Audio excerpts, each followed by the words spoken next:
Echoes of Forgotten Futures. A short story by Misty Hamilton Smith. The capsule didn't just appear, it surfaced, as if it had been waiting. A low groan echoed through the excavation site behind the old Briarwood School, as if the earth itself had exhaled. The backhoe operator swore he hadn't touched anything. But there it was, half buried in clay, slick with moisture, its surface etched in symbols that shimmered like oil in sunlight.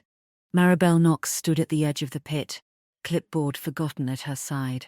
As the town's archivist, she wasn't prone to superstition, but something about the box made her throat tighten. It looked ancient, older than the school, older than the town, perhaps even older than language itself. The council wanted a ribbon cutting, a live stream, a celebration of history, they said. Maribel said no. She didn't raise her voice. She didn't need to. Something in her eyes made them back down. She brought the capsule to the archive basement alone, wheeling it in on a dolly that groaned under its weight. The air around it was colder than the rest of the room, not just cold still, like the box was holding its breath. It took her 3 hours to breach the seal. The iron was fused, not welded. The symbols resisted every tool, but finally, with a hiss like steam escaping, the lid gave way. Inside, nestled carefully, lay a child's diary. Wrapped in lace, bound with twine. The lace was impossibly white.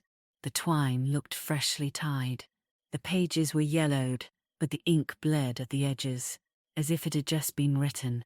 Maribel didn't touch it at first. She just stared. The hum was louder now, not in the room, but in her bones, a low vibration behind her ribs.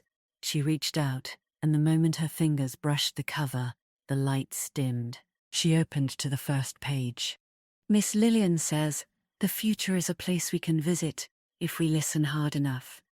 I heard mine last night. It said I would never leave." The handwriting was delicate, looping, but the words felt wrong, like they'd been whispered into her ear before she read them. She flipped the page. "We buried our voices in the capsule. Mine keeps screaming. It says it's hungry. It says it wants out." The hum deepened. The shadows in the corners of the room stretched. Maribel's breath fogged in the air. She closed the diary and backed away, heart hammering. That night, she dreamed of the Briarwood, as it had been before the fire. Children sat in rows, their faces blurred, mouths moving in perfect unison. Miss Lillian stood at the front, her eyes 2 black voids, her voice a low static that filled the room. Maribel woke with the taste of ash in her mouth. The diary was on her pillow. She hadn't brought it home. She tried to burn it. The flame recoiled. She buried it in salt. It pulsed. She locked it in the archive vault. The whispers followed her anyway. They came in the plumbing, in the hum of the refrigerator, in the static between radio stations, voices layered on voices, speaking in tongues she didn't know but somehow understood.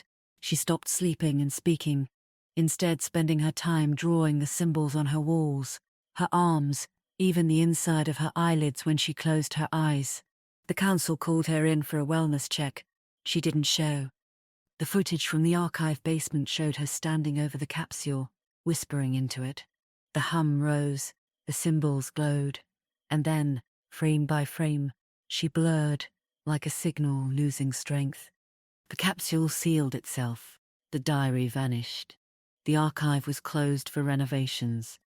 But sometimes, late at night, the new community centre that now stands, where Briarwood took its last breath, hums with an eerie resonance.